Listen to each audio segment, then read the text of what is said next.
¿Qué tal? Muy buenos días, un gusto saludarte. Igualmente, Raúl, pues creo que has venido documentando uno tras otro los casos de vergüenza de este gobierno que nos vino primero a ofrecer un cambio, una renovación moral, un combate frontal a la corrupción, pero que estamos viendo que la forma en la que llegaron, porque finalmente esto es parte del pasado, del preámbulo para que llegaran al poder, son actos también de corrupción. ¿Por cuál quieres empezar, Raúl Olmos? ¿Cuál quieres abordar primero? ¿El del secretario particular o el del vocero? Bueno, me voy por orden, que lo que primero que publicamos fue lo de Alejandro Esquer. Sí. Y este caso me parece muy relevante porque cuando él era secretario de Finanzas de Morena, en el año 2018, inicios de 2018, se contrataron los servicios de dos empresas factureras, dos empresas fachada, para fines de propaganda electoral de Morena. Sí. En un caso se contrató una empresa para anuncios espectaculares, que luego el INE hizo un monitoreo y no encontró tales anuncios, es decir, parecía que fueron servicios simulados.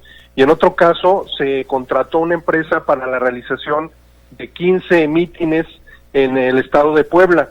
Lo peculiar de este asunto es que esos mítines fueron en su momento encabezados por el propio López Obrador, candidato en ese momento a la presidencia de la República. Es decir, se utilizaron dos empresas fantasma para la campaña electoral de 2018 de López Obrador. Esto es de altísima relevancia, pues porque pone en entredicho la forma en la que se realizó esta campaña electoral, los fondos, la proveniencia de los fondos y la aplicación de los mismos, porque pues esto el propio presidente lo ha venido diciendo, el uso de factureras o empresas fantasma pues se presta para evasión fiscal y en algunos casos para lavado de dinero. Y resulta que Esquer, quien era el secretario de Finanzas y quien ahora es su secretario particular, pues recurrió al uso de por lo menos dos de estas empresas en la campaña de 2018. Sí, finalmente lo que el señor López Obrador tanto ha satanizado, tanto ha señalado como lo abominable de los sexenios pasados, pues es una vieja práctica anómica que ellos la están repitiendo, que la están utilizando, y que lo más grave, Raúl Olmos, es que el señor se queda callado ante estos hechos, se queda callado, no dice absolutamente nada. Antes, al contrario, como luego dicen, les aventó el caballo a ustedes con el tema de las aportaciones hacia las donaciones que han recibido. ¿Qué procede después de estas publicaciones, Raúl Olmos? Específicamente en la de este señor Alejandro Esquer, porque además déjame decirte que es una persona que ha sido señalada por diferentes funcionarios de ser el que mete la mano, el que hace situaciones que pueden poner en riesgo el prestigio del propio presidente, y te lo digo de primera mano, de un exfuncionario que ya renunció, y él me lo dijo en un desayuno privado que tuvimos, me dice: este señor es el que le mete la mano y el que me solicitó que realizara yo actos indebidos. ¿Y qué sucede a la publicación, Raúl? ¿Qué han dicho en la presidencia? Bueno, en la presidencia solamente hubo una reacción colérica de parte del presidente de la República, y algo que es preocupante porque la organización de Mexicanos contra la Corrupción y la Impunidad tiene un fin noble, que es el de tratar de mostrar, de evidenciar actos de corrupción con el fin de combatir la impunidad, ¿sí? Que el hecho de que se hagan públicos los actos de corrupción, pues sean con el fin de que se corrijan, de que no se repliquen y que en todo caso se castiguen. Es decir, hay una labor parecida a la que ha venido impulsando el presidente de la República de combate a la corrupción, digamos una cruzada en donde ahí coincidimos. Sí. Entonces es preocupante que en lugar de tomar estos indicios, estas evidencias, estos datos que aportamos para iniciar una investigación, pues lo que reaccione sea de descalificación hacia nuestro trabajo. En el caso particular de Esquer, pues es preocupante porque un reportero le preguntó en la mañanera que si conocía la contratación de estas empresas fantasma, la información que se publicó en el diario Universal, el Universal realizado por MSCI, y la respuesta del presidente fue que no las conocía. Dijo no las conozco, pero, y de inmediato empezó a descalificar, pero esto forma parte de una campaña de desprestigio en nuestra contra. Ahí lo deseable hubiera sido que el presidente primero se informara y luego diera un juicio sobre la información publicada. Y aquí en este caso, pues no, descalificó de origen la investigación, la información contenida, y eso pues lo que nos muestra es que hay pues yo diría que hasta un grado de complicidad de parte de la autoridad presidencial al negarse siquiera a conocer y a revisar las irregularidades que se están denunciando de su círculo cercano, en este caso de su secretario particular, y sobre todo, y esto lo enfatizo, de irregularidades cometidas durante la campaña electoral que lo llevó a él a la presidencia de la República. Entonces, era un asunto de primerísimo orden. Si él no estaba enterado, que el presidente no necesariamente tiene que estar enterado, pues lo que debió haber hecho es de inmediato abrir una investigación, indagar lo que estaba ocurriendo y en su caso, pues sancionar si es que este funcionario incurrió deliberadamente en la contratación de estas empresas fantasma, ¿no? Por lo menos debió de haber sido la reacción prudente del presidente. Pero hay otro caso que se publicó al día de ayer, el día 10, antier, relacionado con la contratación, la edición del periódico Regeneración, en donde aquí sí no hay para dónde se haga el presidente, porque él lo reconoció en una manifestación que hace en las redes sociales, y también lo hace su ahora vocero Jesús Ramírez. ¿Nos puedes platicar también de este caso de la contratación de una empresa fantasma para editar Regeneración? Sí, bueno, esto se remonta a junio de 2018. Recordarán que hubo un diferendo muy fuerte entre el periódico Reforma y el presidente López Obrador, porque en aquella época, junio de 2018, Reforma publicó unas facturas que mostraban que Morena había contratado una empresa que se llamaba Benefac para la impresión del periódico Regeneración, y era una factura que amparaba un pago por 58 millones de pesos. Estaba ahí el número de folio, estaba el dato de validado por el propio SAT, y Morena lo que hizo, en este caso Jesús Ramírez como vocero, fue refutar esa información de Reforma con una factura, un cheque y un estado de cuenta bancario donde decía que era mentira el pago de 58 millones, que no habían sido 58 millones, sino 58,000 pesos. Pero la peculiaridad es que presentó un folio distinto del documento fiscal, es decir, que había dos facturas, una por 58 millones y otra por 58,000 pesos, tenían folios distintos, tenían, digamos, identidad distinta y fecha distinta de emisión. Uh-huh. Ambos, uno estaba cancelado, que era el de menor monto, y otro estaba vigente. Bueno, pues ahí se dio un diferendo, pero en ese momento, cuando trató de refutar la información de Reforma, el propio vocero compartió información que confirmaba que ellos habían contratado o pagado los servicios de esta empresa Benefac. Hasta ahí había quedado el asunto. Y luego, en el presente año, ya durante la actual administración federal, uh-huh, el SAT confirmó o reveló que esta empresa que habían contratado, Benefac, uh-huh, era una empresa simuladora de operaciones, es decir, era una empresa fantasma. De alguna forma, pues el propio vocero presidencial se evidenció como quien había contratado esta empresa fantasma. Él mismo aportó los documentos que confirmaban esta contratación, y el propio presidente, a través de sus redes sociales, también cuando fue candidato presidencial, confirmó que Morena había contratado a Benefac, ¿sí? Es decir, como bien dices, ahí ya no hay para dónde hacerse, porque los dos, de su propia boca salió el decir que habían contratado los servicios de esta empresa, que luego el propio SAT confirma que pues lo que había hecho era simular operaciones, que era una empresa fantasma, y pues aquí ameritaría una sanción sin duda, ¿no? Porque están confesando que incurrieron en un delito. Sí, dicen que a confesión de parte, relevo de pruebas. Además hay algo muy transversal en esto. en las empresas utilizan a personas de escasos recursos. Bueno, estas personas no tienen la culpa, me imagino que tomaron sus datos de algún padrón de los programas sociales y simulan que son los accionistas de estas empresas. En los dos casos, en las dos investigaciones que refieres, hay esa transversalidad. Son personas de escasos recursos que no sabían, no tenían conocimiento. Pero hay algo también...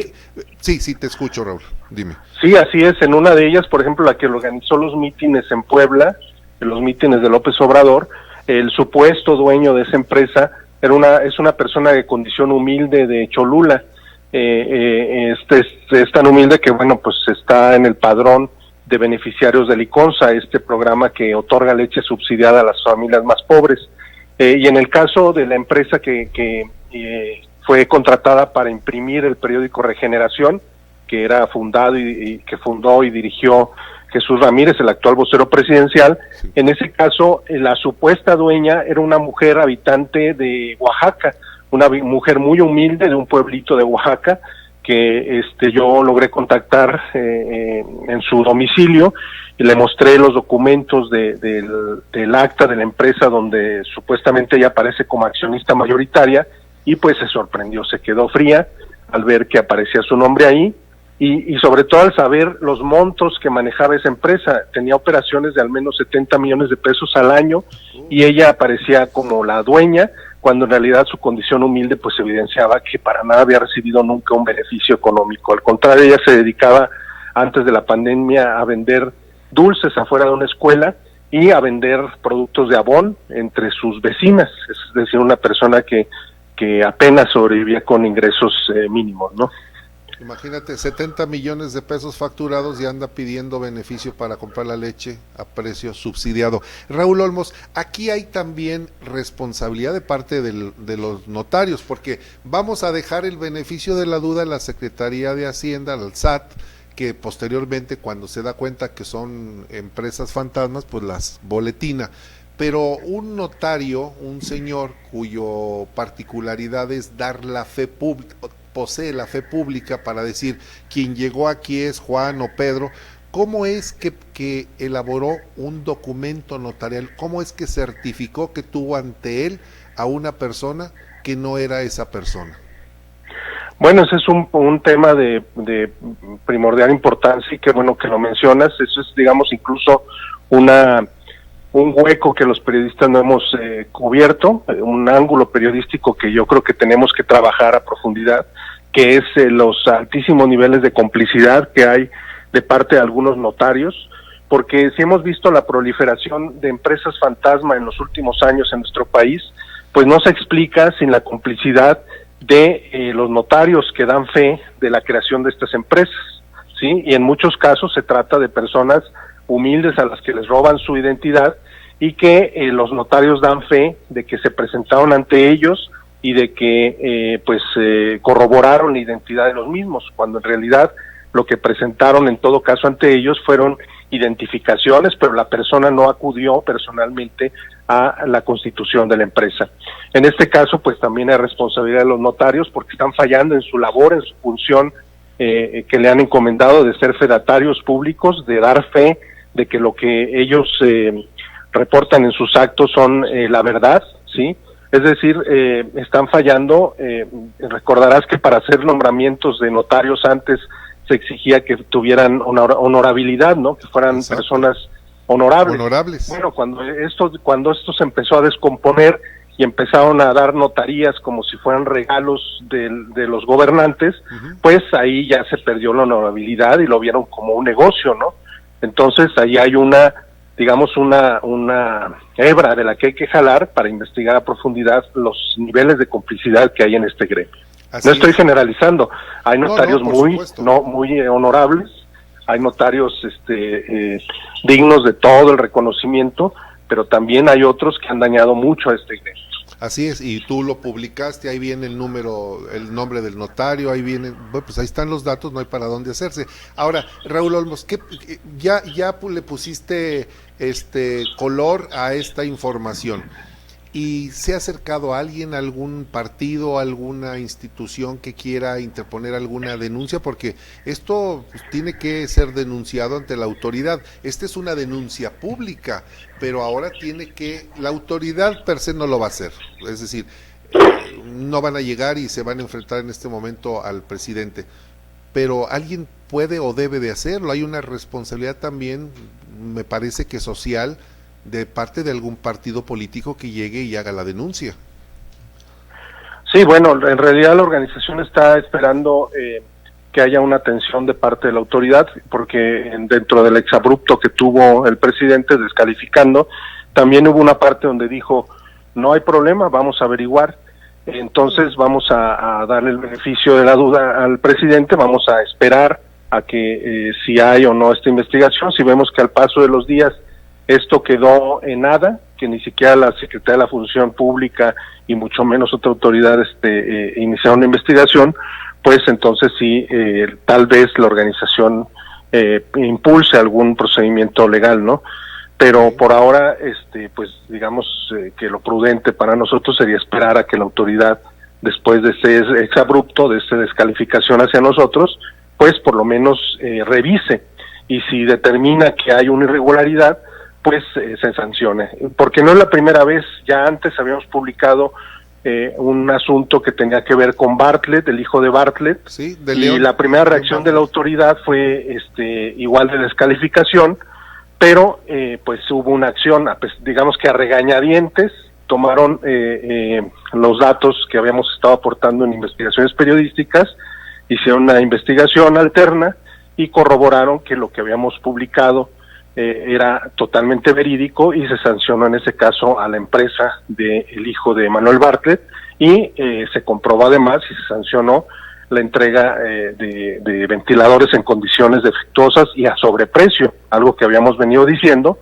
y que la autoridad pues confirmó. Entonces, pues hay que esperar, ojalá después del enojo pues haya una reacción y haya algún tipo de acción, ¿no? Eso sería lo deseable. Sobre todo porque en el caso en el que tanto el presidente como Jesús Ramírez, pues hay un mea culpa cuando reconocen a la empresa que no existe, cuando reconocen esos pagos, y pues simple y sencillamente deben de ellos mismos, motu propio, inmediatamente decir, pues vamos a que se haga la investigación, así como le dijo a su hermano que vaya y se presente, que por cierto Santiago Nieto dijo no encontré nada, pues ahora que también vaya él, el presidente, y que vaya Jesús, bueno, por su investidura no está obligado, mínimo Jesús Ramírez sí tiene que acudir.